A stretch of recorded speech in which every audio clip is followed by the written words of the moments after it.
Hi class. In this video, I'm going to be talking about solving two-steps equations again, and this time we're going to focus on equations in the form of x plus a divided by b equals to c, and x minus a divided by b equals to c. So an example of that would be here, where I have x plus 5 divided by 4 equals to 3. So again, we want to isolate for x, and we want to use reverse BEDMAS for that. So reverse BEDMAS will be called SAMDEV. So for SAMDEV, we want to undo subtraction and addition first. Then we want to undo multiplication and division. Then we undo exponents. And finally, we undo brackets. By undo, I mean we want to do the opposite operation of whatever is happening, such that we get x by itself. So normally here right now I have x is being added, 5 is being added to x, and x is being divided by 4. So normally, according to SAMDEV, I would take away 5 from both sides here. However, there is a unspoken rule when you have equations in this form. The unspoken rule is that you actually have invisible brackets on the top here. So there are invisible brackets here. And because of these invisible brackets, it is implied that I don't undo subtraction and addition first because it's inside of my bracket. Since it's inside of my brackets, I actually try to undo whatever is inside of the brackets last. So subtraction addition, I wouldn't be able to see it because it's inside the bracket. So next I would focus on multiplication and division. In this case, since x plus 5 is being divided by 4, what I would do is do the opposite and times both sides by 4.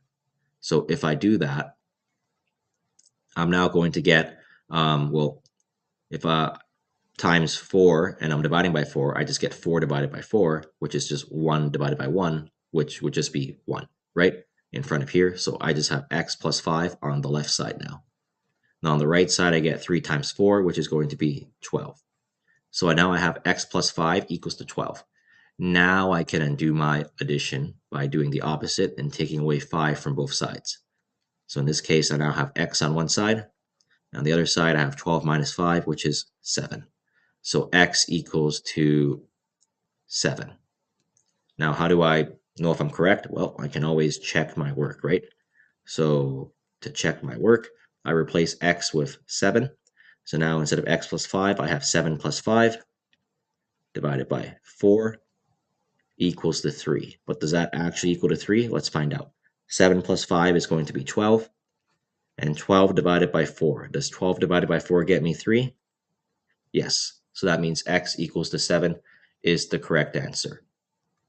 Okay, now for this next example, I have x minus 4 divided by 3 equals to 2. So again, there are invisible brackets here. Because of that, I don't undo my subtraction here with addition because my brackets is my last step that I have to undo with reverse BEDMAS. So I'm going to undo the division first by doing the opposite. Since I'm dividing by 3, I'm now going to multiply by 3 on both sides. So now on one side, I'm just going to get x minus 4. On the other side, I have 2 times 3, which is going to be 6. Now I have x minus 4 equals to 6. I'm going to undo the minus 4 by adding 4 to both sides. So now I just have x on the left side. On the right side, I have 6 plus 4, which is going to be 10. So x equals to 10. Okay, I will show you another way to solve this question as well. So I'm going to write here or. Just as an aside, you can tell me what looks easier. Recall that if I had, let's say, a fraction like this, 2 plus 3 divided by 7, how I ended up getting that was 2 over 7 plus 3 over 7. Now, 2 over 7 plus 3 over 7, because the denominator is the same, I am allowed to just keep it the same and add the top numbers. So in this case, x minus 4 divided by 3 actually can also be written as x divided by 3 minus 4 divided by 3, which equals to 2. So if you have it in this form now, what you actually could do is, since there's no invisible brackets anymore, undo the subtraction first by adding 4 over 3 to both sides. Right? So I'm going to add 4 over 3 to both sides. Now on this side, I'm just going to have x divided by 3 left. On the right side, I'm going to have 2 plus 4 over 3. Now, if you recall, 2, if I let the denominator be 3, I can let the top number be 6. So this is actually 6 over 3. So 6 over 3 plus 4 over 3, right? 6 over 3 plus 4 over 3 would just be 6 plus 4 over 3, which is just 10 over 3. So I actually have x divided by 3 equals to 10 over 3. Now, because x is dividing by 3, my next step would be to multiply both sides by 3. And if I do that, all I have left is x on the left side, and the right side I have, well, 10 over 3 times 3. Remember, for multiplying fractions, 3 can also be written as 3 over 1. So in this case, I multiply top number by top number, bottom by bottom. I end up getting 30 over 3, which is just equal to 10. So that means x equals to 10. So notice how I got the same answer as what I on the bottom as I have on the top. However, the top is way easier to solve for if we just assume there are invisible brackets here and then apply our SAMDEV rule instead of breaking this, I guess I can call it like fraction apart.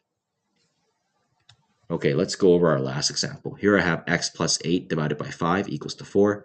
So again, there are invisible brackets here. Because of that, I solve for the plus 8 last because it's inside the bracket. So now I'm going to do the opposite of dividing by 5. I'm going to undo that by multiplying by 5 on both sides. Okay, now I just have x plus 8 on the left side. On the right side, I have 4 times 5, which is 20. Now I want x by itself. X is adding to 8, so I want to get x by itself by subtracting 8 from both sides. That now leaves me with x on the left side. On the right side, I have 20 minus 8, which is going to be 12. So x equals to 12.